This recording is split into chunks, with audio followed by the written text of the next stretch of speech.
So our next speaker is founder and CTO of Arrakis, a solving lever in the DEX space. So let's give a round of applause for Cassandra. All right, hey everybody. I'm kassandra.eth online, this girl. This talk today is called Usurping Binance, the next phase of DEX evolution. We're going to get to an alternate title as well, but I think what I really want to frame for you guys today is the way that decentralized exchanges are moving into a new paradigm, are accelerating the way that they're changing. And hopefully these changes in decentralized exchanges will allow us to compete with centralized players in a new way. So yeah, if I'm going to get anything across to you in this talk today, it's this idea, which is that I believe we're, for those of you, I mean, how many people here have heard of Uniswap v3 and concentrated liquidity, just to see where we're at? Okay, good amount. And Uniswap in general, Uniswap v2? Yeah, most people. Yeah, okay, great. Well, I believe that decentralized exchanges, we've come a long way, right? Decentralized exchanges is a really new concept. And with the advent of protocols like Uniswap, Uniswap v2, we saw an explosion of usage on this new paradigm. And this was really exciting for all of crypto. And I think it sort of solidified our mental models about how we think decentralized exchanges work. So we really believed that this X times Y equals K automated market maker was like this new revolution, and it was, and it's super exciting. But I think that things are really changing rapidly on the on-chain spot trading space.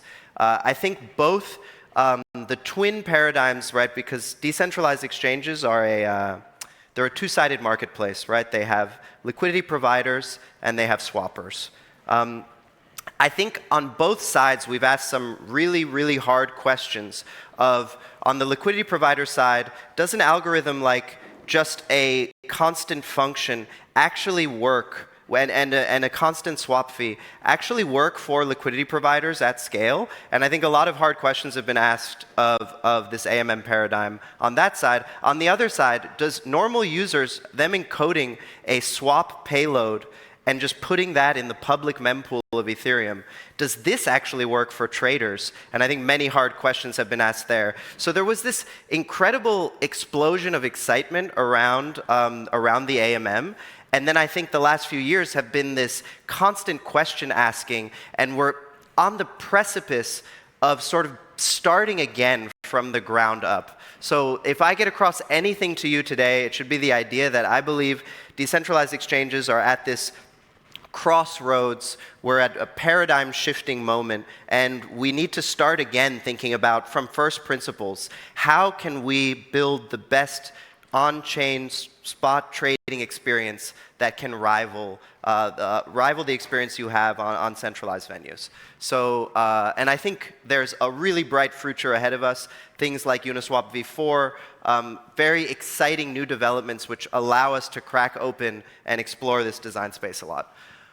Okay, so this alternate title here, and what I really want to tell you about today, tell you about something new, what we're doing at Arrakis. So yeah, I work at Arrakis. It's a protocol built on top of decentralized exchanges for automating, for trustless market making on top of decentralized exchanges.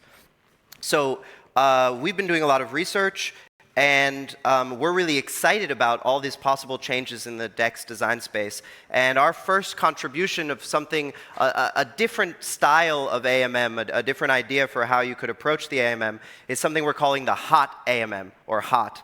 HOT stands for Hybrid Order Types. And the idea is we wanted to create a design for AMMs that was MEV aware, that allowed us to compete in this new world, this new landscape that is rapidly emerging of on-chain trading that we're going to talk about today. So you're also going to hear a good amount about this new design. It's something that we at Arrakis, we built in collaboration with Volantis Labs. They're also they're creating a new decentralized exchange protocol on top of Ethereum and other EVM chains. So let's take a step back and look at like how do people trade crypto assets and why are we trading on chain? And so people want to trade one crypto asset to another, right? This is why we have spot trading. And we have these different venues that we might be able to do this. You have centralized exchanges, right? You can trade on a centralized exchange. You can trade on a decentralized exchange like an AMM. And what people probably don't know as much about is that there are also these sort of this new class of exchange protocols emerging, which we're going to call hybrid exchanges here. So what is a centralized exchange? What's a decentralized exchange? So we have some sort of different features of these things that we organized a bit here. And the idea is that, well, on a centralized exchange, everything is centralized. You put your funds into some omnibus wallet. Basically, all the funds are custodied by the centralized exchange. And both making and taking, right, both swapping and being a liquidity provider is entirely centralized. You have sort of central actors like hedge funds and so on being doing market making and doing high frequency market making algorithms. You have people going on there and wanting to swap, but everybody is trusting the centralized exchange to facilitate, facilitate all of this exchange and allow people to place these maker orders, place these taker orders. So everything's happening off-chain. You have an off-chain central limit order book, and everything's centralized. On this new paradigm we're talking about today, right, this AMMs, what you have is this on-chain liquidity pool. Everybody has custody of their funds. They only ever put their funds into a smart contract that works with very specific rules. And so you actually have fully decentralized making and fully decentralized taking. And this was, we already said, like an explosive concept. It allowed bootstrapping of market formation on long-tail assets in a way that was simply not possible at all before in crypto. All kinds of composability benefits as well. So this was really exciting. However, there are some issues with trading on these AMMs that we're going to get into. And one of them is that getting the best price, one of the easiest ones to understand is that swappers were not as routinely getting as competitive prices as they were on these centralized venues, on a centralized exchange. So if you wanted to trade, on chain, it was super convenient, super composable. All different protocols could tap into this AMM liquidity, but pricing for the trader wasn't so great. And what we have in the middle with these hybrid exchanges, with the rise of intent-based trading, is you have this idea that you can still have a totally decentralized swapping experience where you on chain are simply going to, your assets are only going to move out of your wallet based on things that you define, and you never have to allow these assets to be custodied by some central platform like a centralized exchange. So you as a trader get a similar experience, maybe slightly different because you're not encoding a swap in the mempool. You're not encoding a raw payload to hit a smart contract. Instead, you're maybe just signing a certain struct, and you're going to use this off-chain signature that you give for your assets, and maybe an approval to a smart contract to work out how your trade will actually get settled. And so the interesting thing is these hybrid exchanges, you can think of them as these private market makers like Wintermute, who are facilitating trade on chain, for instance. You can also think about things like maybe something like DYDX might fit in this hybrid world. But basically, in the end, what you have often is you have a centralized maker. You have central parties like solvers, or like a hedge fund, like a financial institution, like a Wintermute, being the one who's actually going to figure out how to facilitate your trade from one asset to another, or be the counterparty for your trade themselves with their own assets. And so you still have centralized making, but you retain this decentralized taking. And the idea was, if you work in this way, you can get around some of the difficult problems of trying to have a very simple, truly automated market maker where the pricing of your swaps is entirely defined on chain. Instead, now you can have these sophisticated parties giving you very up-to-date pricing. You sort of get rid of this beautiful dream of a fully decentralized two-sided marketplace. However, the traders still have this very decentralized experience. They can simply swap on chain, they can sign stuff from their wallet, they get their swaps in, and now they're getting way better pricing. And so there's a large growth of these hybrid exchanges, and we at Arrakis, who worry about on-chain liquidity providers and helping liquidity providers on-chain sort of realize their goals, are noticing this trend and are basically wondering about what's going to happen if more and more trading on the swapper side goes through these intent-based systems.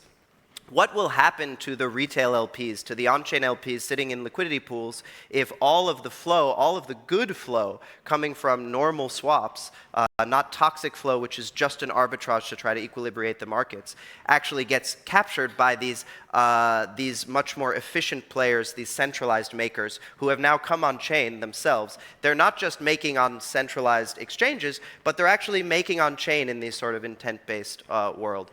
And so our response to this new change and how we can try to retain, allow retail LPs to compete against this new form here is what we're calling the hot AMM. And we're basically trying to bring together some of the great properties you have with AMMs and also the really nice properties you have with this new sort of hybrid model, and bring them together to allow, all sort of long tail of people who have assets who want to provide liquidity on chain, who want to help facilitate trading and make the market, that they can do this in a way where they can compete for this intent-based order flow as well against these centralized market-making actors. Cool. So just for a second, maybe I'm going too slow, so I'm going to skip this slide. Quickly, let's look at the evolution of automated market making and automated market makers.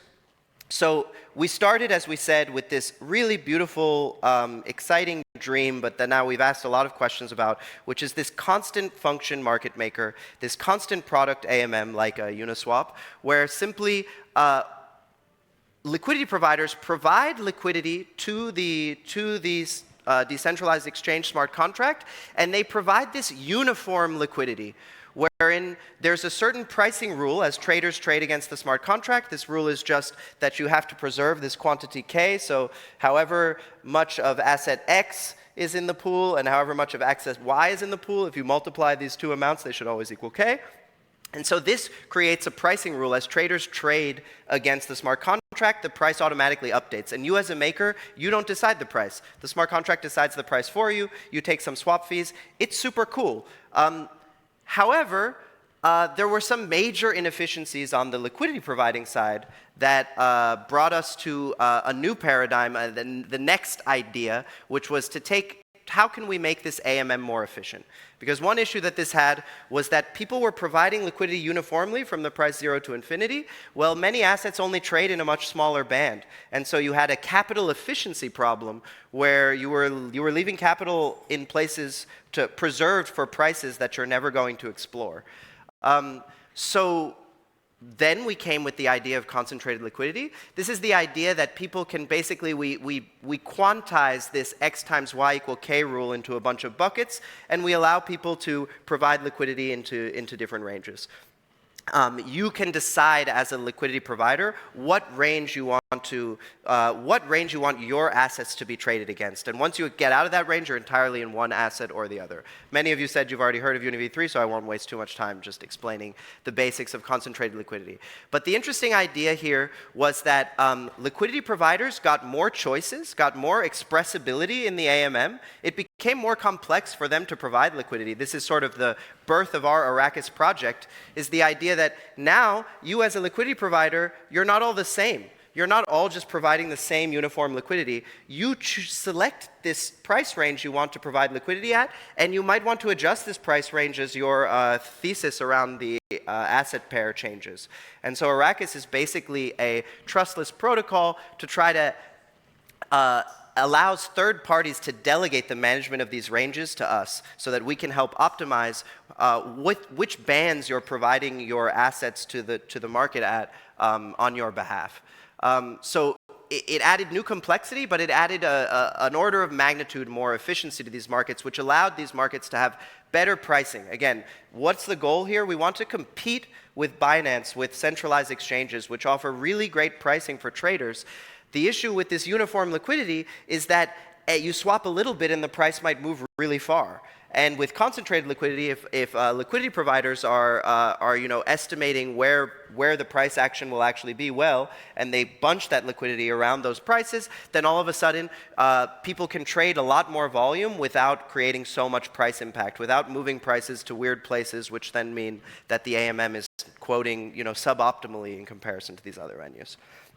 And most importantly, I think we're on the precipice of a tremendous various forms of all kinds of new AMM designs. So, the example that's being used here a bunch, Uniswap, they had Uniswap v2, which is this first thing, Uniswap v3, which is this next example, and Uniswap v4 is sort of an unopinionated platform that allows all kinds of AMM designers to implement custom logic into these liquidity pools. And we're going to see all kinds of variety in terms of on-chain liquidity pools where people add liquidity to these pools, how the pricing of this liquidity pool works, how the automated the idea is that the smart contract automatically figures out the pricing on behalf of these LPs who are simply providing assets to the market. And we're going to see a tremendous amount of new designs, which is really exciting.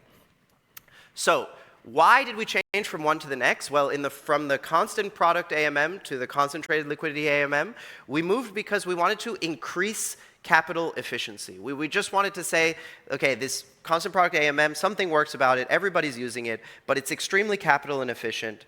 All the LPs are the same, this is really cool, but we just want to be able to lower the price impact, to make these markets be more efficient, especially markets that maybe only trade in a very small band. The next big question that's been asked of these concentrated liquidity AMMs over the last couple of years is this a good deal for liquidity providers? Are liquidity providers actually profitable? Since you are providing liquidity at prices that you don't control, but a smart contract controls it, and you have all these sort of taker actors who are there looking to exploit this pool whenever the pricing is wrong. What they want to do is they want to simply trade against your pool and then offload their trade on another venue to take a risk-free profit. And it turns out that this is a very big issue for liquidity providers. And so the idea, I think, with what these new modular DEXs, all this explosion of innovation around new liquidity pool types is going to do, is it's going to allow us to try to solve some of these problems. One of the main ways that this problem has been formulated for LPs is the loss versus rebalancing problem. It's just the theoretical framework for how we can understand whether LPs are really being profitable in expectation or not, and whether the AMM has competitive pricing in comparison to other venues. And so this is a major problem. The way that we can solve it is by innovating how these automatically determined price market makers actually function, and add more interesting logic and designs to these AMMs to make them compete against these much more low latent actors who can simply decide what price they want to give at any given moment, and thus have a much more favorable pricing both for their LPs and for traders. Cool. So the last really big thing, like we said, is that there's this rise of this intent-based flow. So this chart comes from Illuminating the Order Flow from Flashbots. It's super interesting. You check out that article, by the way. But what you have here is on the left, on the edge here, you have these three protocols, which are like basically the three biggest protocols for intent-based trading. These are this new design for these hybrid exchanges, right? Where basically you as a trader simply sign an intent and you let central parties figure out how they're going to route your intent to trade through some different venues, whether it's a bunch of liquidity pools, whether it's AMMs, or whether it might be some of these private market makers who simply give out off-chain quotes that settle on-chain and try to get you the best price. And so this is really cool. Traders are getting way better pricing now, but we're seeing this major evolution and the growth of these private market makers who are doing sort of old-fashioned centralized market making, taking a much larger market share of the on-chain trading. So this is one of these this evolution, this change that's occurring right now in on-chain trading that's super important. So you can see that Uniswap v3, and note that this is only the intent-based volume. And the thing about the intent-based volume is you know that this is coming from real traders, not arbitrageurs who want to just who want to change the price of your Uniswap pool just to take a risk-free profit. This isn't toxic arbitrage. This is all the good flow. This is the flow that you want from retail traders. And more of this good flow is being eaten by actors like Wintermute, SCP, etc. These actors which are have their own assets and simply give off-chain quotes to say, hey, I'll let you trade at this price, and then these solver actors in the middle can take these user intents and fulfill them through any on-chain venue, including some of these private market makers. So these RFQ systems are growing in relevance on-chain, and it's hurting the AMM liquidity provider, who is increasingly being left with just toxic order flow and getting less and less of the good order flow, partially because it can't compete on pricing with these other venues. So finally, and I only have like 5 minutes here, so I'll do it really fast. What are we building at Arrakis to deal with this problem? Well, our first approach to try to deal with, to try to help retail LPs compete with these RFQ systems, with these private market makers in capturing this intent-based flow, is what we're calling hot AMM. This is the hybrid order type AMM. And the idea is to do a couple of things. We want to help protect the AMM LPs from the toxic arbitrage that hits AMMs, because since AMMs only move with volume, the only way for the price to change is for some trader to come and move the price, and sometimes traders just move the price for you from a very off price to the real world price, and they take a risk-free profit for doing so. So we want to protect LPs from all this toxic flow. We also want to still have a design that's truly a decentralized exchange, truly an AMM, that's fully live. If off-chain components of this design were to all just go kaput, you'd still have a functioning AMM where anybody can permissionlessly try to swap against it, and LPs can add their liquidity, etc. And then what we add to the AMM, what we've created with hot AMM, is sort of an AMM that's both an AMM, or sorry, a smart contract, a liquidity pool, which is both a classical AMM and also an RFQ system in one. So we also have this off-chain quoting service, which people can use to simply ask to get a quote, or RFQ type system, and then they can execute this quote against the same liquidity pool that is the AMM, but this quote is guaranteed. The price that they're getting is exactly the price that's inside the quote. So it's basically one of these private market maker contracts and a permissionless AMM in one. And the idea is we want to make these two systems work together. So we want to make it so that this quoting service, when we can give off-chain quotes to certain actors and allow them to execute against our pool reserves, this should somehow benefit the other side, the other door of this AMM, which is the permissionless swappers, right? So we want to make it so that this should help update the pricing of our AMM to be more competitive, and I'll explain how this works in a moment. So the idea is we basically have two swap types. There are two doors to how you might swap against this new hot AMM liquidity pool. One door is the classic one. You simply directly encode a swap payload, you put that in the mempool, and then based on the price that the AMM is at, you're simply going to move the price with your volume in the same way that a Uniswap v3 pool works. So classical AMM swaps, entirely permissionless to do this. However, there is another door now which is optimized for this intent-based trading flow. So let's say some solver is solving the cow swap auction, and they have a bunch of retail flow that they want to figure out how to get the best price for, and they're querying a bunch of RFQs. They can now also query this Arrakis quoting surface, right? They're querying Wintermute, they're checking all the pools on chain, they're querying SCP. They can now ask off-chain Arrakis, what price will you give me for this particular swap? And this quoting service does not have to respect the current price of the AMM at all. Within some bounds, can give exactly the price that it wants to give on a solver-by-solver basis, on an order-by-order basis. And if a solver is given one of these signed quotes from the quoting service, then it can do what we're calling a flash swap here, which will just execute their trade at exactly the signed price against the liquidity pool, but it will do two extra things. In the signed quotes that this quoting service emits, it inserts a little bit of metadata. What kind of metadata? Well, an update to the pool spot price, as well as an update to how the dynamic fees on this liquidity pool will work. And so what happens is whenever one of these quotes lands from the quoting service on the liquidity pool, it will also magically zap the spot price to the new trusted spot price that comes from the quoting service without volume. So this is this LVR, this is part of the solution of this LVR protection that this design gives.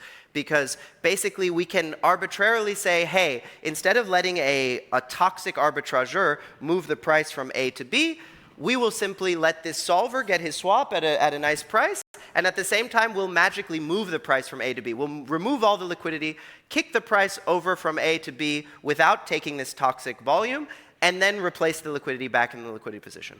So what is the dynamic fee? We're going to look at that in a moment. But basically, this is our design. And we understand this to be somewhat of a half measure. There are some permission components here. But the idea is to mash together the best of truly permissionless decentralized DEXs, concentrated liquidity AMM, and this new emerging category of RFQ-based on-chain trading together into one contract.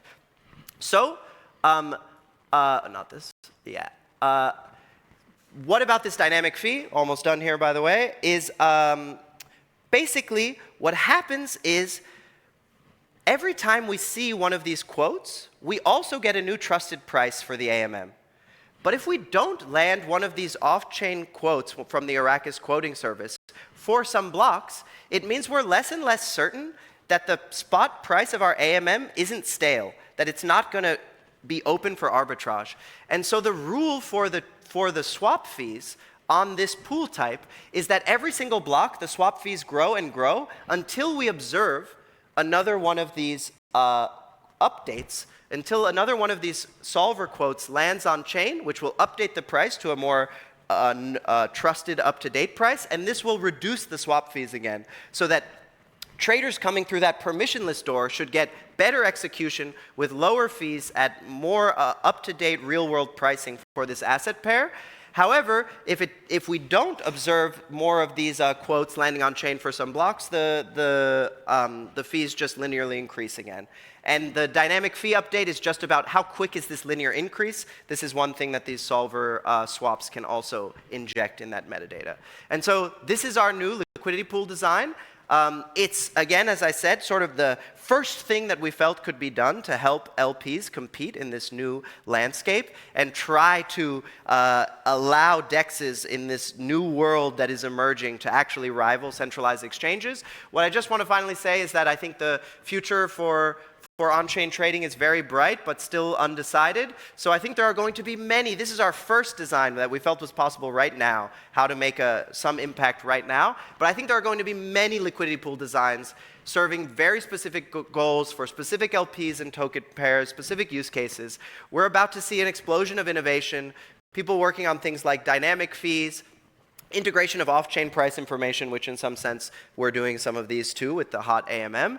We're also, as well as this RFQ, all of these things are sort of similar to what we're doing at the hot AMM, but there's also all kinds of other designs. One that's very interesting that we're seeing a lot about is auctions and in-protocol auctions to figure out arbitrage rights for arbitraging the pool at the top of the block, or allowing the liquidity pool to be only hit with a batch auction. You see this with the Cow AMM, with Sorella. So there's just this incredible new design space opening up for liquidity pool designers that I think is very exciting and will make a lot of changes for on-chain trading and hopefully allow us to usurp Binance. So thank you guys very much. This is Arrakis. We do permissionless on-chain market making. We have these smart contracts which allow you to integrate with DEXs in a very convenient way, as well as run all kinds of algorithmic strategies on top of this. So thanks so much. I'm Cassandra on Twitter, and you can follow Arrakis as well. Thank you guys.